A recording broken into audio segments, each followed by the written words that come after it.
Alors, quand votre document est terminé, vous pouvez choisir Fichier exporter. Voilà. Exporter sous. Et là, vous allez remarquer que c'est une exportation soit sous forme de fichier pixel, soit sous forme de fichier vectoriel, mais il n'y a pas le PDF dedans. Donc, un truc qui peut être bien, au lieu d'aller là-dedans, et j'ai cliqué sur annuler, c'est de faire fichier enregistrer sous. Et d'enregistrer, non pas au format Adobe Illustrator, mais au format Adobe PDF. Et alors, vous avez l'option ici, utiliser les plans de travail qui est coché. Tous les plans de travail, on pourrait n'exporter qu'une partie des plans de travail. Par exemple, si je veux exporter les plans de travail 1 jusqu'à 3 et 5 et 6, voilà comment j'écrirai. C'est toute une nomenclature. Mais ici, j'exporte tout, parce que de toute façon, si certaines pages ne vous intéressent pas, si certains plans de travail ne doivent pas se retrouver dans le document PDF final, vous pourrez, par Acrobat Pro, sélectionner les pages et les supprimer dans le PDF lui-même. Voilà, donc on va enregistrer ça en PDF.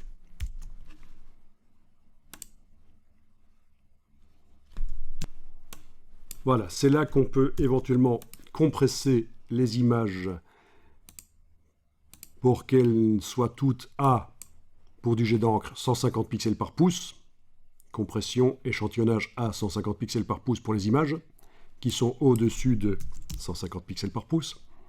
Ou 300, c'est l'imprimeur qui va vous dire, si c'est pour un imprimeur, il va vous dire qu'il lui faut du 300 pixels par pouce. C'est la densité des pixels, c'est ce qu'on appelle la résolution. Mais ça, c'est pas extrêmement important ici. Vous avez les repères et fonds perdus qui seront nécessaires pour l'imprimeur, mais pour une impression jet d'encre, peut-être pas, à vous de voir. Vous avez la sortie ici, et c'est là que vous allez pouvoir convertir en CMJN. L'imprimeur vous dira quel type de CMJN. Donc, c'est ce qu'on appelle un fichier séparé, un fichier en 4 canaux, encre cyan, encre magenta, encre jaune, encre noire. Il a absolument besoin d'un fichier séparé, l'imprimeur. Parce que, et là je vous le montre dans Wikipédia, dans Google, où j'ai juste tapé Offset Press, l'imprimeur, il travaille avec 4 presses monochromes. Chaque encre est dans une presse, les presses sont l'une à la suite de l'autre. La feuille reçoit une encre, elle passe dans la presse suivante, elle reçoit l'encre suivante. Donc c'est le principe des presses. Et c'est pour ça que l'imprimeur ne peut absolument pas accepter des fichiers RVB et qu'il doit avoir un PDF CMJN. Et c'est là que ça se passe, dans sortie. Mais ici, si vous voulez un PDF RVB avec des encres bien vives, imprimables sur jet d'encre, sur laser couleur, pas besoin de convertir la couleur vers un profil que l'imprimeur vous donne.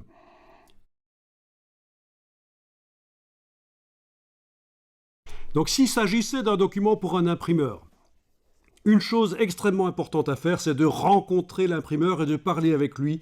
Et lui, il va vous dire comment vous devez exporter votre document Illustrator. Il va vous expliquer. Et s'il ne veut pas le faire, passez chez un autre imprimeur. Un imprimeur qui ne veut pas vous donner des renseignements qui vont vous éviter des problèmes techniques et des surcoûts. Ce n'est pas un bon imprimeur. Un imprimeur, c'est quelqu'un qui accompagne son client quand son client s'intéresse à la manière la meilleure de faire les documents. Voilà, c'est la moindre des choses. Si vous, humblement, vous allez demander à l'imprimeur, vous dites que vous ne savez pas trop comment il faut faire, et qu'est-ce qu'il faut mettre comme réglage, en fonction du type de papier que vous allez utiliser, en fonction de ce qu'on appelle la linéature de trame, c'est-à-dire la densité des petits points qui servent à imprimer. Ici, j'ai juste tapé dans Google Offset Dots, les points offset, et voilà, vous connaissez ces points quand on regarde de près une impression qui sort chez un imprimeur professionnel, pas un copie-service, pas une imprimante jet d'encre, pas une imprimante laser couleur. Vous savez que c'est des petits points pour des raisons que je n'ai pas le temps d'expliquer ici. Mais voilà, donc ça, la densité de ces points, ce qu'on appelle la linéature de trame, tout ça, vous n'allez pas pouvoir le deviner, et ça va pourtant influencer la manière dont vous exportez votre PDF. Ici, la résolution, ici, la sortie, conversion vers quel profil CMJN, les repères et fonds perdus, lesquels faut-il mettre? Bon, ne vous ennuyez pas trop si c'est une impression vers du jet d'encre ou du laser couleur. Voilà, alors ici je vais cliquer sur enregistrer en PDF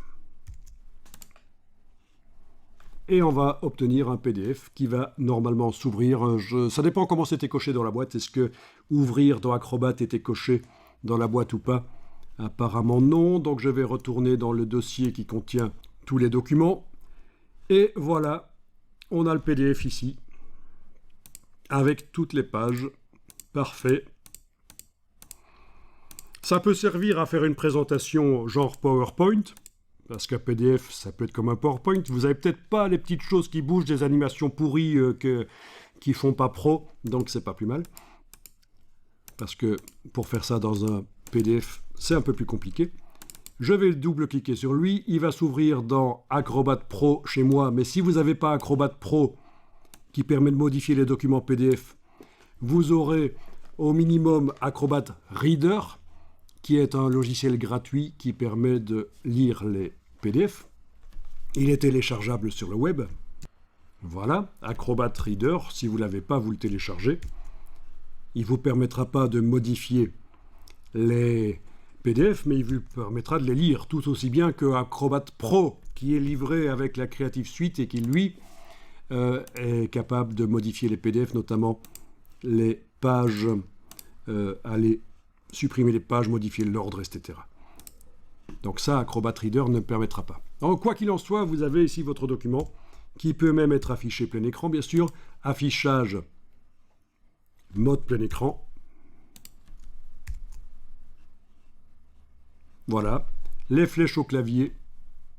Ah, il y a un petit boulot ici. Les flèches au clavier, voilà, pour passer d'une page à l'autre.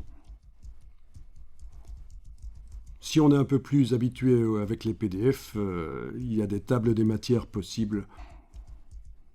Mais donc voilà, ça fonctionne bien. Vous savez faire un moodboard imprimable et même projetable. Et ça, en peu de temps, finalement, en moins de 2 heures, vous avez appris comment faire ça. Eh bien, bon boulot.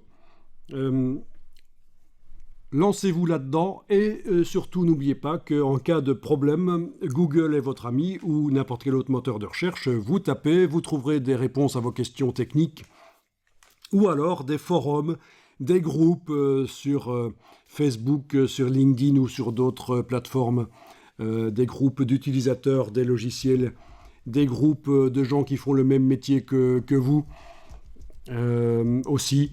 Mais il est plus probable que ce sera sur des groupes d'utilisateurs du logiciel et vous posez vos questions et en principe on vous répond correctement.